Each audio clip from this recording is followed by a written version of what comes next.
Okay, so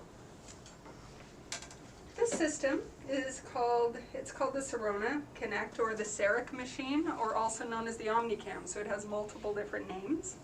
I'm going to shut it down just so we can show you from the very beginning how to start it. So we're basically going to run through how to keep it clean, how to start it, how to turn it on and off, pretty much everything. And then I'm going to scan on a model. So it's completely encased. You can wipe the screen. Please use Optum, because Optum will not cause yellowing. Optum is something that will not yellow it. This system has a tip on it that is not autoclavable. It's basically wipeable. Okay, so you can wipe it down again with Optum. However, this little part here, please be careful with it. This part is glass. This glass will scratch. These are glasses wipes. They are not cotton. Anything cotton that rubs against this mirror will cause it to scratch. So please don't do that, especially because this tip, if it drops or is scratched all to heck, is $2,000. So don't drop it and don't scratch it up. Keep those generally with you during your appointments, because when you're scanning crown preps, there's blood, right? There's a lot of stuff around, and you're going to get blood and you're going to get saliva onto your tips, and then that's going to cause you a real challenge when you're trying to get scans. You want your area to be dry, so when you're scanning you want it to be dry. You don't want, oh I forgot this part, you do not want your overhead light on. Okay, so that seems weird, but you're going to turn your overhead light off, and then you're going to begin to scan with your scanner, okay? But we're going to talk about cleaning. So this part, you can wipe every single part of it, and because the spray from having a handpiece, it's going to get all covered. So I want you guys to wipe absolutely everything. And also when you're not using it or you're moving it, the tip gets pointed down. The reason it gets pointed down is because of this heater, okay? This heater is going to heat up this scan tip so that it will anti-fog. So you know when you're going in the mouth and you got your mirrors, right? And your mirrors are fogging because they're cool. You have to rub them against the side of the cheek. Same with this. If this is warm, it won't fog. All right? So keep it pointed down and do this. Because if you close this and you move the card around, it won't fall out. If you want to take it out, pop it open, okay? It rolls around pretty good. It does have these little wheels that actually stop it from moving, but yeah, you don't generally need to do that unless you're putting it somewhere and you're expecting something to make it move, I don't know. This little ball, so this is your mouse. See this, where that's going? This is your mouse, and this is left click, right click, and enter, just like a mouse. Okay, here. This you want to make sure you keep clean. So when you're wiping everything down, all of this is all sealed. You open this, you twist it, and it'll pop out. Okay? You grab out this little ball, and as we noticed earlier, do it before you have gloves on or without any gloves on, because you won't be able to grab it. You need a stickier finger. This is what also has to get cleaned, because you can imagine you're moving this mouse around with a filthy hand, right? So you want to make sure this is cleaned and inside is cleaned, okay, with your Optum. And eventually, maybe once a week when you do your calibrations and your maintenance, wipe inside here with some alcohol as well, because alcohol will help to keep it clean. Optum has a certain film over the top of it, and it'll cause this to get sort of gummed up. So keeping it clean with alcohol is a good thing as well. Okay? Put that back in, and then you just sort of hold it until it sort of pops down. Like that, and then just push and rotate. If you want to turn the entire machine off, there is an on-off button back here, but this is, once it's on, it'll turn yellow, and then to turn it on is just click it once to start. It's a Windows computer. You guys know this stuff since you were little. So double click to start.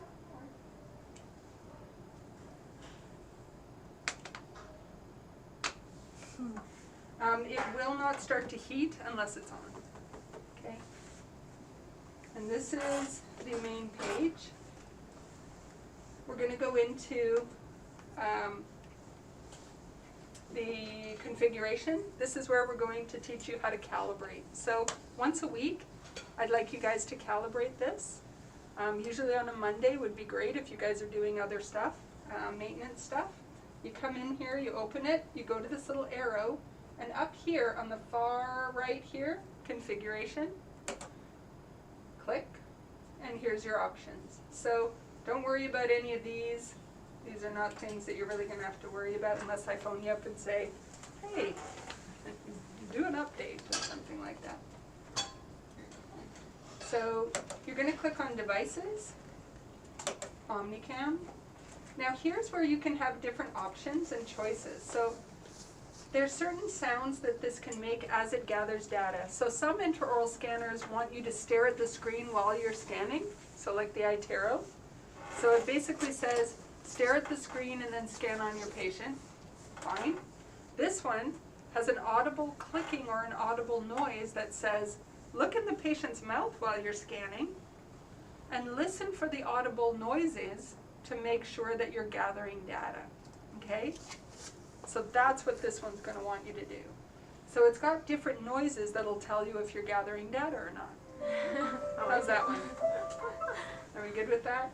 So I'm going to turn it down again, but this is where the settings are to change that, because when you guys have a really loud operatory, lots of air, lots of water, you're going to want to hear it. Shade detection. So this has auto shade detection. There's only 3 scanners on the market that do it. This one, the Trios, and one called Carestream CS3800. The 3800 also does shade detection, and it will do it actually for you. Like, once you send it, we at the lab can read it. This one only allows you to confirm the shade that you believe you're taking for, say, a crown prep or for bleaching. You're going to look at your little shade tab and you're going to be, okay, it's this color. This will tell you if you're right or not. Okay, they're very accurate, just so you know. So I've enabled that. And then you've got different guide selections. You'll get into that when you're in your next phase. And color calibration, I have it on a notification automatic that'll say, I want you to color calibrate today. It'll populate and say you haven't calibrated, but we're going to be on an auto calibration anyways. So then we say okay. Ignore this reset camera settings. This is your calibrate, and then color calibration. Don't touch update firmware. Camera heater, we'll talk about this. So camera heater settings. So right now I have it on high, which means when it's sitting on this external heater, it's on its highest setting, which means it's going to heat up nice and fast. Okay, so when you're expecting to do a scan, don't just turn the scanner on and start going, because this will not be heated up enough to stop fogging. Okay, so the fogging, if you are starting it right away and you need to take that scan immediately because your teacher's walking in and she wants to make sure it's right, you can lose a saliva ejector just in the lower part of the mouth, just leave it hanging there, and that'll give enough airflow to stop fogging, just so you know. Especially in a dental office where a dentist is like, we're going, man, this is it, that's what it's like. So calibrate, this is the calibration. So you're going to pick this up. It has a screw-in section. You see this is unscrewed, that's screwed. Okay, so you want it to be screwed all together. Enter the 8-digit code. This code should match this code, and it does, so please don't touch that.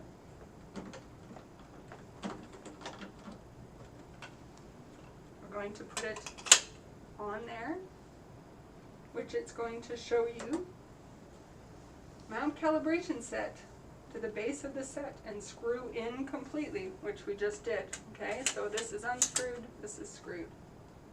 And then say okay. Unscrew the the base of the calibration set one step. Okay? And okay. And we're going to do this 11 times.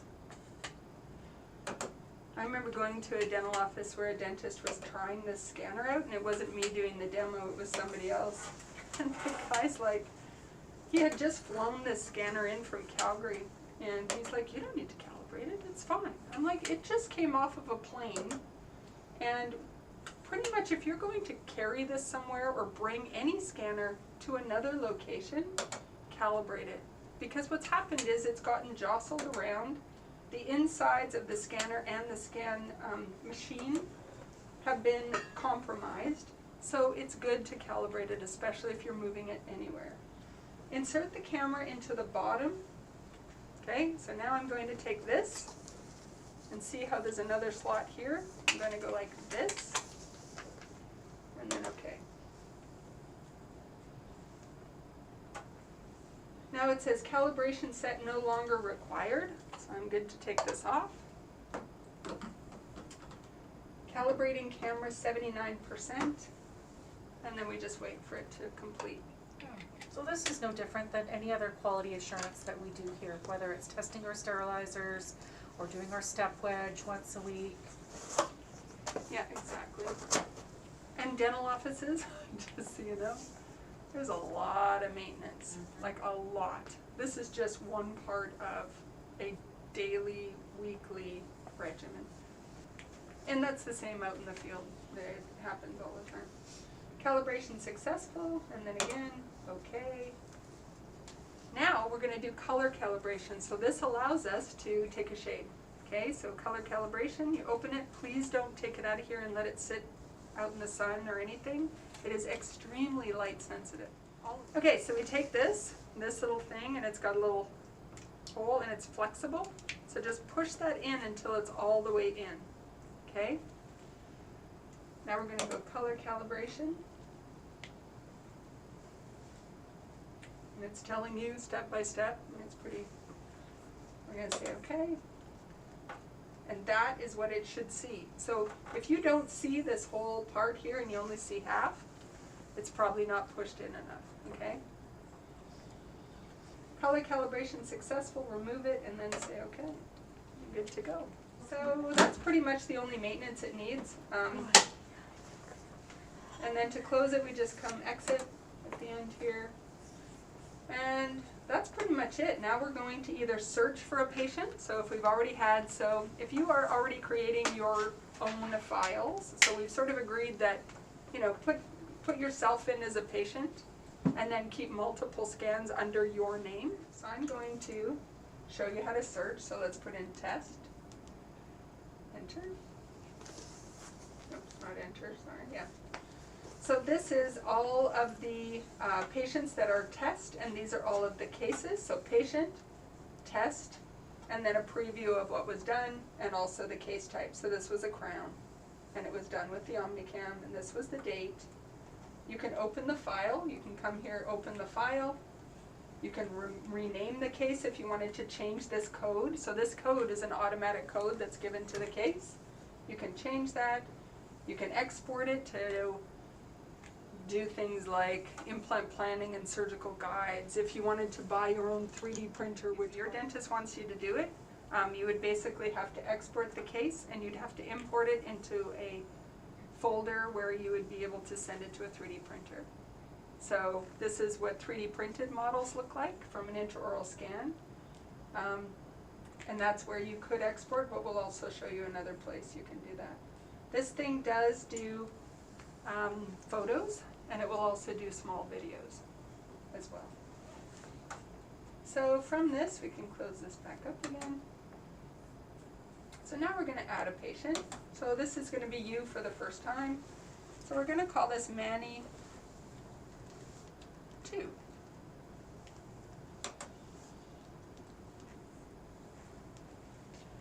You have to, before you move on, do a date of birth, no matter what. So if you get down to, let's say, Have to mix it up for this morning. yeah, exactly, I'll do 9 and then the date.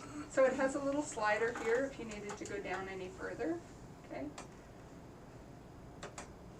And then the year, we'll just do today. So you have to do some sort of date. And then we're going to add the case. So I'm just going to completely ignore the whole crown and bridge stuff because you guys don't have to worry about that. This is the only thing you have to worry about though, is this is your dental lab. So if you're going to be sending to a dental lab, you have to connect with them via a portal. So there is, to become a user of this system, generally a dentist would create their own account for the Sirona Cadillac system. In that account, so on their website or even on here, you would look for dental labs to connect to, and then you would send them a connection request. That dental lab would accept it, and then you can send scans to any dental lab you like. They all have different systems, they all have different ways of doing that. We're not even going to get into that because pretty much when you're out in the field, you're going to be learning that on your own for the system that you're going to be working with. But this will scan for everything. It'll scan for partials, it'll scan for crowns, bridges, inlays, onlays, implants. So as you can see this is highlighted, that's where we are, admin. See how this is highlighted in color? That means I could choose this section. I can't choose this section. See how it's darkened out? So right now I am able to click on acquisition, and this is where I can scan lower, upper, and bite. Okay? If something doesn't work out once I've scanned it, I can grab it and drag it and put it in the recycling bin once I've worked on it. So let's show you this part first. So photos here. This is photos. This is, you would do a photo or you can do a video. So let's take a photo. So you pick it up. This is your take a photo button down here with my foot. Or you can use this. So I can hold it here and use this.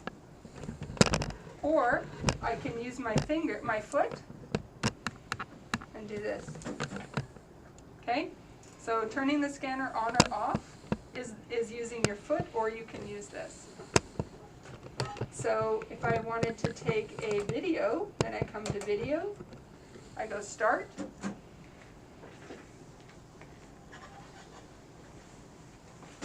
Stop. And then to see them is down in here. So this is the video I took. That's pretty good, right? That's a pretty good image. And then if I wanted to see my photos, I just go back through. Okay?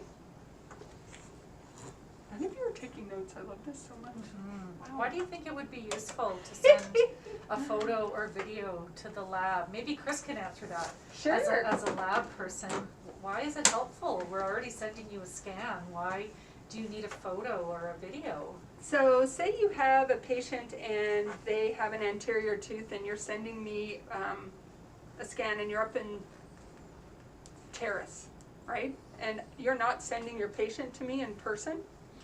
One of the best tips to do is to hold the scanner in front of your front tooth with a shade tab. And then I would like you to take a photo of that. Because that shade tab will tell me what shade, like A2 or D2, you'll get into that. But sending shades is the #1 most important part of this system. Because if you're remote, the only way I'm going to get good shade matching is if you send me photos. Okay? Sending it with decent light. When we take photographs, if our patient can't go to the lab, we will take 6 photographs of the same tooth but on different exposures, just so you can see, because sometimes we might take a picture in the morning where the light's a little bit flatter, or in the afternoon. The color is Totally different. It is completely Actually, different. another thing, really, really important.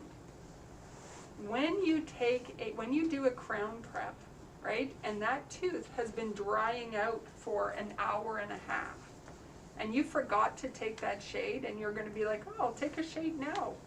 Guess what? It will be wrong. Okay? So if you gather the data, upper lower bite of that tooth before you start to do a crown prep and do your shade the moment that patient sits down, the shade of the tooth actually starts to change 30 seconds after it's dry. Okay? So, and I will tell you from my experience and probably most of yours, the dentist is leaving it to you.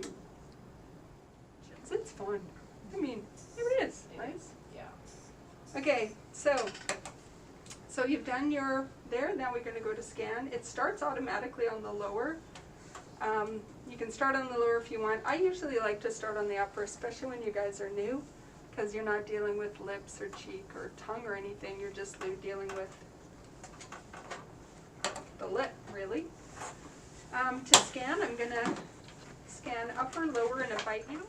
So if you're scanning and you're scanning upper, lower, bite before they're frozen, at least you're getting a proper occlusion so that when you've done your crown prep, you know that when you don't even have to do the bite again, you're just making sure that you've got enough reduction room for that material.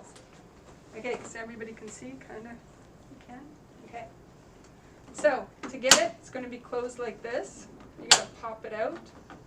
You're going to pick it up. It's nice and warm. Actually, feel how warm it is. Just the tip, feel the tip, there you go. Yeah, it's quite warm. Okay. So, it's got, you really want it to be warm. The reason I'm showing you this is because if it's not warm, it's going to really frustrate you because it will not gather data. So that's key. I'm going to sit this patient up like I'm relatively tall, and so I like to have the patient right in front of me. So I don't want to lean down. I'm not young like you guys. I want to make sure that I have to do at least amount of effort as possible. I'll probably even go higher than that. I don't want to hit your thing. I think we're good. So that's about good for me. Make the patient look at you, and when you're scanning, I want you guys to, I'm not going to start it yet, I want you to use your finger to retract. Now hang on to it. If you like, you can fulcrum on it. Hang on to it here and fulcrum against the cheek. Okay, everyone sees that? Because this is not going to be able to drag. I don't want you to drag it along the teeth. I'd like you to hover a little bit, because if you drag it, it's going to not gather. So when you get to the anterior, you're going to do lingual, and then you're going to rock a little bit to get the facial. The reason you want to do that is because to get more of the facial, like when I come back this way, when I come back, let's actually show you this. If I did not get the facial part of the anteriors here, see how I got a third of that data right here? See that? If I didn't get that and I came back around with my scanner, it will not connect properly and it will be 100% inaccurate. So what I'm showing you here is extremely important, okay? Because if you're making a surgical guide and it's off by 1 millimeter, you're hitting a nerve. So it is pretty important, okay? So when you're coming across the arch, I'd like you to always say, we came out of the mouth, right? And now I need to restart again. Don't start again on a tall, skinny tooth. I want you to always start scanning on something with a lot of data, like a bicuspid or a molar, okay? So when I'm coming back, I wouldn't just start on the anteriors. I'd go back to the bicuspid, here. And then I'm going to go here on the occlusion. See how I'm keeping my finger right beside the scanner and retracting the tissue? I'm going to tilt down a little bit to get the distal of the 8. Now I'm going to come back on the buccal. Now, what I'm scanning, I got to look in here and don't look at the screen. When I'm scanning, I want to capture the mesial and the distal, so I actually rock mesial distal because teeth are round, they're not straight. Come on, you. When you hear those lower notes, that means it's not picking up the data that Chris wants. So now I've got that area. Now I'm going to come back on the opposite side and do a little bit of a rock to make sure I get the interproximals. And then come back around and see how I can just gather the anteriors because I've already got a third of the data so it understands it. Just hold it until it reconnects, so move around. Now we can do the lingual. Mesial distal, mesial distal. So if I missed anything, all you have to do is again start on a molar. Click with your foot. With your foot. And just rotate and see how I've zoomed in so I can see a little bit better. And just gather whatever it is that you missed. So this is what the camera sees and that's what it's gathering, right? So for the lower, I'm still going to show you guys anyways how to gather. So fulcrum on the outside, hanging onto it nice and close, don't drag it along the teeth.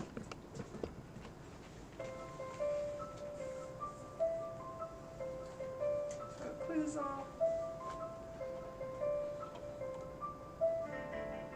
Now to get the anteriors, like I said, lingual and then rock to the facial. Lingual, rock to the facial. Move forward, rock to the facial. And now retract again. Because if you don't have a third of that previous scan, if you don't have that in your first scan and you come to do the buckle, I need at least a third of the previous scan to match the next scan too. Okay, if I don't have that, you're going to see a black line, and that means the back of the tooth on the anterior and the front of the tooth did not mesh properly, and you got to start all over again. This thing needs to have previous data for it to continue forward. Basically, think about it like a camera picture. A third of that data, it understands this data, picture, understand, picture, that's all it's doing. Okay? Now we're going to do a bite. So we're going to come forward and go to here. You just get the patient. So I usually tell the patient to, I don't want them to bite together yet. I come in, I hold the scanner here, I get them to bite together, and then I can take a look at how their occlusion is. See, and this is where it's trying to pick up the pictures that it took before, right? The Exactly. data. It's merging the upper and the lower data together until it ghosts. So you see the little ghost images there? Where it kind of shows you the upper and the lower, and it merged them together. So this is a ghost of the upper, and this is a ghost of the lower, and this is the scan I just did. See how it's a different color? So that means that in my side scan of my bite, it means that I took a bite scan like this, and it understood that this is the data from the lower and this is the data from the upper, and it put them together. Now see, once we've gathered all three, 1, 2, 3, you see how this populated? Oh, let me move this down. And I just want to also mention before you move on from the bite, Chris only scanned the right-hand side, okay, from the most posterior tooth to the canine area. That's all it needs, okay? You don't need to go around and do the opposite quadrant. Yeah, you just need to do the one side. So right now it's taking the upper and the lower and the bite and it's post-processing it. It's basically taking the scan and it's cleaning it up and making a much crisper HD looking image. And this is where you always want to check your margins of a crown, your data that you've got to make sure that you really got what it is that you needed. So that's the lower.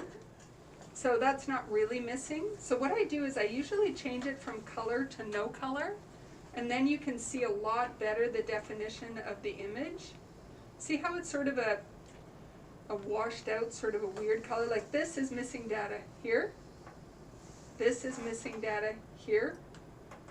As you rotate, this is missing data here. Typodonts are tough to get, just so you guys know. Like, to get most of this, like that very far back, typodonts have a weird sort of a shaped tooth. When you guys do it on yourselves, you'll get much better than this kind of stuff.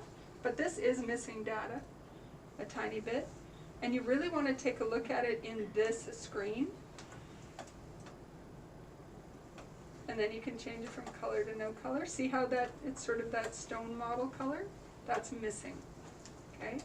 So if you wanted to go back, actually we didn't talk about that last time. If you wanted to go back, you go back to acquisition and just start on the occlusal of a molar, close to where you want to finish, rotate, and just get the rest of that data. This automatically, oh, then they can go from here.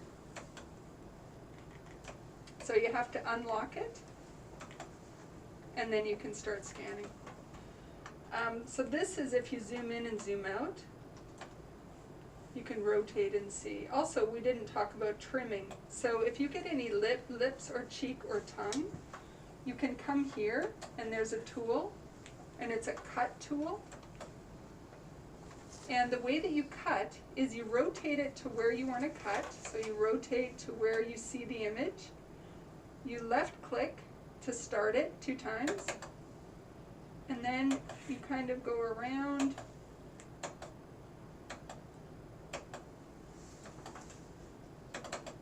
And that'll cut it out. And then we say apply.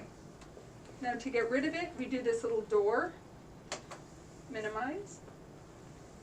And then we can go back to model. So you want to keep your models clean, please. Like, before you send them, if you see that you've taken a lower scan and there's a whole cheek on the side here, and you're trying to send that to the lab and say, oh yeah, this is great. It's really tough for me to see the occlusion. It's really tough for me to see that. So keeping them clean, yes, it does take a minute or 2, but honestly, we really appreciate it. And your dentist will as well. We've got that. Then we can see the upper.